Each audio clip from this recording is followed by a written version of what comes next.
ശ്രീമദ് ഭാഗവതം ദശമസ്കന്ധം അധ്യായം 18 ഇന്ന് ആരംഭിക്കണം. കാളിയമർദ്ദനവും ദാവാഗ്നിപാനവും ഒക്കെ ചെയ്തു കഴിഞ്ഞപ്പോ ഇങ്ങനെ ശ്രീകൃഷ്ണ ഭഗവാന്റെ അത്ഭുത കർമ്മങ്ങൾ ഇങ്ങനെ കണ്ടിട്ട് ആ ഗോകുലവാസികൾക്കെല്ലാം വളരെ അത്ഭുതമായി സന്തോഷവും. എല്ലാവരും ഭഗവാൻ ശ്രീകൃഷ്ണന് എന്തോ ഒരു ശക്തിയുണ്ട്, ഈശ്വരൻ തന്നെയാണാവോ എന്നൊക്കെ അവരിങ്ങനെ അങ്ങോട്ടും ഇങ്ങോട്ടും പരസ്പരം പറയുന്നുണ്ട്. അങ്ങനെ അവര് തിരിച്ച് ഗോകുലത്തിലേക്ക് പോണത് പിറ്റേ ദിവസം എങ്ങനെയാ പോയത്? ഭഗവാന്റെ അത്ഭുത ലീലകൾ പാടിക്കൊണ്ട് ഭഗവാൻ ഇങ്ങനെ നടുക്ക് നിർത്തി കൊട്ടും പാട്ടും വാദ്യമേളങ്ങളോടെ ഒടക്കുഴൽ വിളിച്ചും ആർപ്പ് വിളിച്ചും ഇടയ്ക്കിടയ്ക്ക് കൃഷ്ണനും ബലരാമനും ജയ് വിളിച്ചും അങ്ങനെയൊക്കെയാണ് അവര് ഗോകുലത്തിലേക്കുള്ള യാത്ര എന്ന് പറയണു. അങ്ങനെ അവര് പശുക്കളെ പാലിക്കുന്ന രണ്ട് കുട്ടികൾ എന്നുള്ള രൂപം സ്വീകരിച്ചിട്ട് അത്ഭുത ലീലകൾ ഇങ്ങനെ കാഴ്ചവെച്ചുകൊണ്ട് എല്ലാവർക്കും അത്ഭുതവും സന്തോഷവും. വിളിക്കുന്ന ഋതുക്കൾ ഇങ്ങനെ മാറി മാറി വരണു. വേനൽക്കാലം എന്നു വേനൽക്കാലാണെങ്കിലും വൃന്ദാവനത്തിൽ ഇതൊന്നും ബാധിക്കണില്ല എന്ന് പറഞ്ഞ ചൂടും ഒന്നുമില്ല.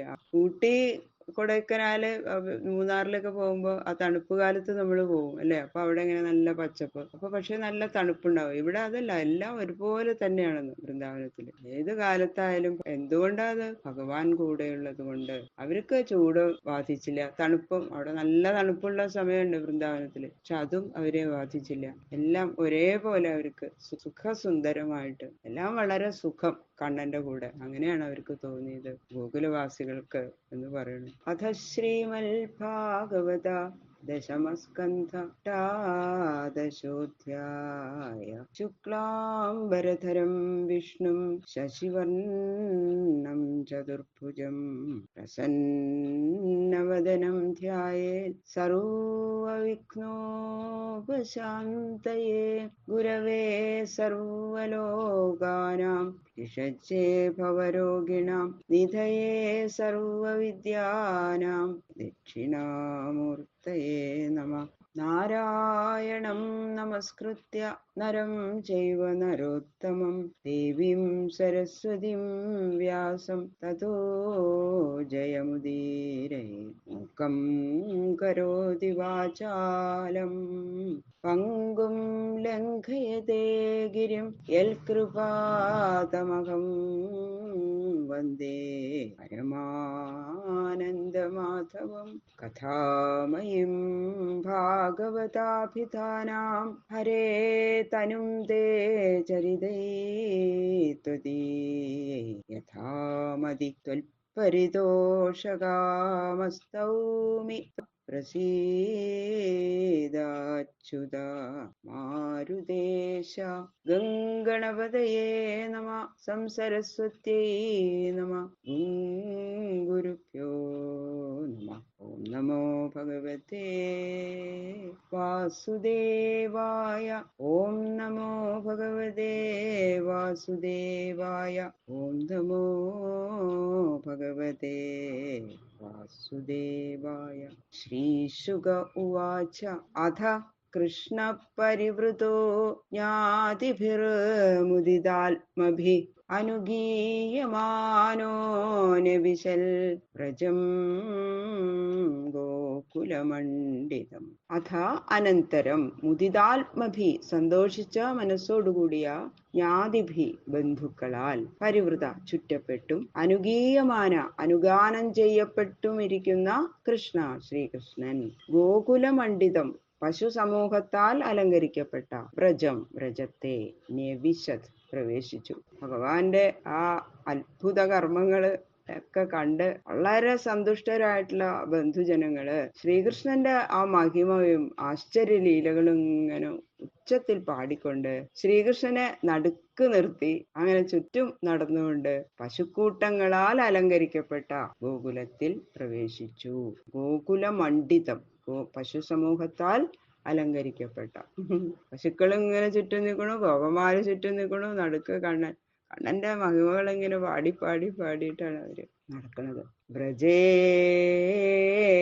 വിക്രീഡതോരേവം ഗോപാലച്ഛത്മമായയാ ഗ്രീഷ്മോ നാമർത്തുരഭവൻ നാദിപ്രേയാൻ ശരീരിണ. ഗോപാലച്ഛത്മമായയാ, പശുപരിപാലനം എന്ന കളവോടുകൂടിയ ഇച്ഛാശക്തിയാൽ രാമകൃഷ്ണന്മാര് ഏവം ഇപ്രകാരം വ്രജേ വ്രജത്തിൽ വിക്രീഡതോ കളിച്ചുകൊണ്ടിരിക്കുമ്പോൾ ശരീരിണം ദേഹികൾക്ക് നാതിപ്രേയാൻ അധികം ഇഷ്ടമല്ലാത്തതായ ഗ്രീഷ്മനാമ ഗ്രീഷ്മം എന്നുപേരായ ഋതു കാലവിശേഷം അഭവത് ഭവിച്ചു. പശുക്കളെ പരിപാലിക്കുക എന്നുള്ള മനുഷ്യനാട്യാണല്ലോ. അങ്ങനെ വിചാരിച്ചുകൊണ്ട് ഭൂമിയുടെ ഭാരത്തെ പരിഹരിക്കണം, അതാണ് ഇച്ഛ ഉള്ളില്. അതാണ് ചെയ്തുകൊണ്ടിരിക്കുന്നത് ഭഗവാൻ അല്ലെ. എത്ര അസുരന്മാരെ കൊന്നു. ഇതൊക്കെ ഭക്തന്മാർക്ക് കാട്ടിക്കൊടുത്തുകൊണ്ട് ബഹുവിധ അത്ഭുത ലീലകളോടുകൂടി രാമകൃഷ്ണന്മാര് ഗോകുലത്തിൽ കാലം കഴിച്ചുകൊണ്ടിരിക്കുമ്പോ ഗ്രീഷ്മകാലം ആരംഭിച്ചു.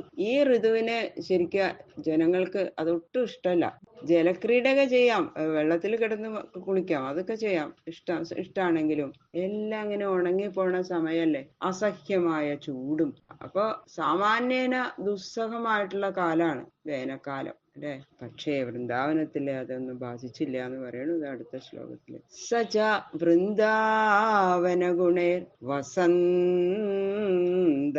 ലക്ഷിത യത്രാസ്തേ ഭഗവാൻ സാക്ഷാൽ രാമേണ സഹ കേശവ. സാമാന്യത്തിലെ എല്ലാവരും പ്രാണിവർഗങ്ങൾ മുഴുവൻ ഇഷ്ടപ്പെടാത്തതാണെങ്കിലും ആ ഗ്രീഷ്മകാലത്തിന് വൃന്ദാവനത്തിൽ ഒരു ദോഷം ഉണ്ടായില്ല. മുമ്പത്തെ ഗ്രീഷ്മകാലം പോലെ ആയിരുന്നില്ല ഭഗവാൻ ശ്രീകൃഷ്ണ ഭഗവാന്റെ കൂടെയുള്ള ഗ്രീഷ്മകാലം. അതെന്തുകൊണ്ടാ? ബ്രഹ്മാദി ദേവശ്രേഷ്ഠന്മാർക്കു കൂടി ആനന്ദദാതാവായ ഭഗവാൻ ശ്രീകൃഷ്ണൻ യോഗികളുടെ ചിത്തവിശ്രാന്തി സ്ഥാനമായിരിക്കുന്ന രാമനോടുകൂടി ചേർന്ന് വൃന്ദാവനത്തിൽ വസിക്കുന്നത് കൊണ്ട് അവരുടെ ആ സാന്നിധ്യ മഹാത്മ്യ നിമിത്തം ഈ ഗ്രീഷ്മകാലം വൃന്ദാവനത്തില് വസന്തകാലം പോലെ സർവ്വജനങ്ങൾക്കും ആനന്ദകരമായിരുന്നു. വസന്തകാലാണ് അവർക്ക് എപ്പോഴും. 5 ശ്ലോകങ്ങൾ കൊണ്ടാണ് എനിക്ക് വർണ്ണിക്കണു വസന്തകാലത്തിന്. എത്ര നിർജ്ജര നിർഹ്രാദ നിവൃത്തസ്വനജില്ലികം ശശ്വത്തൽ ശീകരർജീഷ്ണ ധ്രുവമണ്ഡലമണ്ഡിതം. വസന്ത സാമ്രാജ്യം. വേനൽക്കാലത്ത് സാധാരണ ജല ദുർഭിക്ഷം കൊണ്ടാണ്, ജലം ഉണ്ടാവില്ല അല്ലെ വേനൽക്കാലത്ത്. അപ്പോ വൃക്ഷങ്ങളൊക്കെ ഇങ്ങനെ ഉണങ്ങിപ്പോകും. അതുകൊണ്ട് പ്രകൃതി ഭഗവതിയുടെ ആ രമണീയമായ ആ ശ്യാമള നിറം വൃക്ഷങ്ങളിലൊന്നും കാണില്ല. ആ പച്ചപ്പൊക്കെ അങ്ങോട്ട് പോകും. ശരിക്ക് ഇതാണ് ഗ്രീഷ്മകാലത്ത് ഉണ്ടാവുന്ന സർവ്വസാധാരണമായിട്ടുള്ള ദോഷം. ആ ദോഷങ്ങളൊന്നും ഇവിടെ ഇല്ല വൃന്ദാവനത്തില്. ഇതെന്താ? മാത്രല്ല സമീപത്തിലുള്ള ആ പർവ്വതത്തിൽ നിന്ന് നല്ല നദികള് കളകള എന്നുള്ള ശബ്ദം പുറപ്പെട്ട് ആ വൃന്ദാവനത്തിൽ കൂടി ഇങ്ങനെ പ്രവഹിക്കുന്നുണ്ട്. ഈ നദികളിൽ ഒഴുകുന്ന ജലത്തിന്റെ ശബ്ദം നിമിത്തം കാടുകളിൽ സാധാരണ ശബ്ദിക്കുന്ന ഈ ചെറു കീടങ്ങളുണ്ടല്ലോ, അവരുടെ ഒന്നും കഠോര ശബ്ദം കർണങ്ങളെ അസഹ്യപ്പെടുത്തുന്നേ ഇല്ല എന്ന് മാത്രല്ല, ആ മനോഹര ജലപ്രവാഹ ശബ്ദം ആനന്ദകരമായി കേൾക്കപ്പെടുന്നത് കൊണ്ട് അതിസുഖാണ് അങ്ങനെ നടക്കുമ്പോ. കളകള എന്നുള്ള ഒരു സുഖം. ആ ചീവീടിന്റെ ശബ്ദമൊക്കെ ഉണ്ടല്ലോ, അതൊന്നും കേൾക്കില്ല ഇവിടെ. നദിയുടെ ആ ഒഴുക്കിന്റെ ശബ്ദം അതിങ്ങനെ തെളിഞ്ഞ സ്ഫടികം പോലെയുള്ള വെള്ളം, അടിയിലിങ്ങനെ നല്ല വെള്ളാരം കല്ലുകളൊക്കെ ഉള്ള വെളുത്ത പാറക്കെട്ട് കഷ്ണങ്ങൾ ഇങ്ങനെ ഉരുട്ടിക്കൊണ്ടുള്ള അതിസുന്ദരമായ പുഴ ഇങ്ങനെ ഒഴുകുമ്പോഴുള്ള സുവർണനാഥം എന്നാ പറയണത്. കർണാനന്ദകരം. പിന്നെ നിരന്തരം ഈ പർവ്വതത്തിൽ നിന്ന് ഇങ്ങനെ നദീജലം വൃക്ഷങ്ങളുടെ ആ വേരുകളുടെ കൂടെ ഇങ്ങനെ ഒഴുകുന്നത് കൊണ്ട് തളിർത്ത പച്ചിലകള് തിങ്ങി നിൽക്കുന്ന മരങ്ങള് അതിങ്ങനെ ഒഴുകണത് ഈ മരത്തിന്റെ വേരിന്റെ അടുത്ത് കൂടെയാണ്. അപ്പൊ എന്തായി, അവരൊക്കെ ഇങ്ങനെ പൂത്തുലഞ്ഞിങ്ങനെ നിൽക്കുക മരങ്ങള്. അലങ്കരിച്ചു നിൽക്കുക എന്നാ പറയണത്. വൃന്ദാവന പ്രദേശത്തെ അലങ്കരിച്ചുകൊണ്ട് നിൽക്കണു ഈ മരങ്ങൾ. അത് കാണുന്ന കണ്ണുകൾക്ക് ഈ ഉഷ്ണകാലത്തിലുള്ള കാഴ്ച അത്യാനന്ദകരം. വേറെ സ്ഥലത്തു നിന്നൊക്കെ വൃന്ദാവനത്തിൽ വരുന്നവർക്ക് തോന്നും, ആഹാ എന്തൊരു സുഖം. നമുക്ക് ഊട്ടിയിലൊക്കെ പോകുമ്പോ അങ്ങനെ കാണില്ലേ, വേനൽക്കാലത്ത് ഇവിടെ നിന്ന് ഇങ്ങനെ ഉണങ്ങിയ മരം കണ്ടിട്ട് അവിടെ ചെല്ലുമ്പോ അതുപോലെ നല്ല എവിടെ നോക്കിയാലും പച്ചപ്പും സുന്ദരമായ പൂക്കളും നദികളും ഇങ്ങനെ ഒഴുകണു കളകളം. അങ്ങനെ ഇത്രയും സുന്ദരമാണ് വസന്തം പോലെ ഗ്രീഷ്മകാലത്തും എന്ന് പറയുന്നു. സരിൽ സരപ്രസ്രവണോർമിവായുന കൽഹാര കഞ്ചോൽപലരേണുഹാരിണ നവിദ്യതേ യത്ര വനൗകസാംദവോ നിദാഘവന്യർക്കഭവോതി ശാദ്വലേ.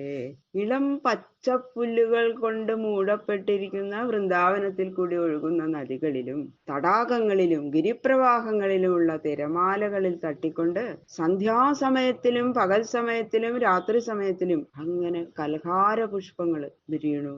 താമര, ആമ്പല മുതലായ പൂക്കളിലുണ്ടാകുന്ന മകരന്തങ്ങളെ, ആ പൂമ്പൊടി, മകരന്തങ്ങൾ എന്ന പൂമ്പൊടി വഹിച്ചുകൊണ്ട് സുഗന്ധിയായി മെല്ലെ അടിക്കുന്ന കാറ്റ്, ആ പൂമ്പൊടി ഇങ്ങനെ അതിന്റെ തണുത്തൊരു നല്ലൊരു സുഗന്ധമുണ്ട്. അത് ആക്കിക്കൊണ്ടുള്ള കാറ്റ് മന്ദമാരുതന് ഇങ്ങനെ വീശിയടിക്കണം. അതിങ്ങനെ സുലഭമായിട്ട് ഏൽക്കാൻ സാധിക്കുന്നത് കൊണ്ട് ആ വേനൽക്കാലത്തിൽ ഉണ്ടാകുന്ന സാധാരണ ഉഷ്ണം ഒന്നും ഇവിടെ സഞ്ചരിക്കുന്നവർക്ക് ഉണ്ടാവണില്ല. പിന്നെ സൂര്യാതാപം നിമിത്തം മുളകള് കൂട്ടിയിരഞ്ഞോ മറ്റോ ഉണ്ടാകുന്ന കാട്ടുതീ അതൊന്നുമില്ല ഇവിടെ. അപ്പൊ അതുകൊണ്ട് ഉണ്ടാവുന്ന ആ പ്രാണിവർഗം അധികം നശിക്കും അല്ലെ. മുളകള് കൂട്ടിമുട്ടുമ്പോ വേനൽക്കാലത്ത് അങ്ങനെയാണ്, ഭയങ്കര ചൂട് വരുമ്പോ ഈ മുളകള് തമ്മിലിങ്ങനെ കൂട്ടി വരും, അപ്പൊ കാട്ടുതീ ഉണ്ടാവും. അപ്പൊ എന്തായാലും കുറെ പേര് അങ്ങനെ മരിക്കും അല്ലെ, മൃഗങ്ങള് പക്ഷികളൊക്കെ. അതൊന്നും അവിടെ ഇല്ല. പച്ച പുല്ലാണ് എപ്പോഴും നോക്കിയാലും. വെള്ളം ധാരാളം, നിറച്ച് തടാകങ്ങളും അതിലൊക്കെ താമരപ്പൂവ് വിരിഞ്ഞിങ്ങനെ നിൽക്കണം. വൃക്ഷങ്ങളൊക്കെ ഇങ്ങനെ തളിർത്ത് നിൽക്കണം. പിന്നെന്താ, സൂര്യൻ അതിന്റെ ഉള്ളിലേക്ക് അധികം കടക്കണമെന്നില്ല. അതുകൊണ്ട് കാട്ടുതീയന്റെ ഉത്ഭവം ഒന്നും അവകാശമില്ല. അത്ര ചൂടൊന്നും ഇല്ല, അതുകൊണ്ട് കാട്ടുതീയും ഇല്ല. ബാക്കിയുള്ള ശ്ലോകങ്ങൾ നാളെ നോക്കാം. സർവത്ര ഗോവിന്ദ നാമ സങ്കീർത്തനം. ഗോവിന്ദ ഗോവിന്ദ ഗോവിന്ദ.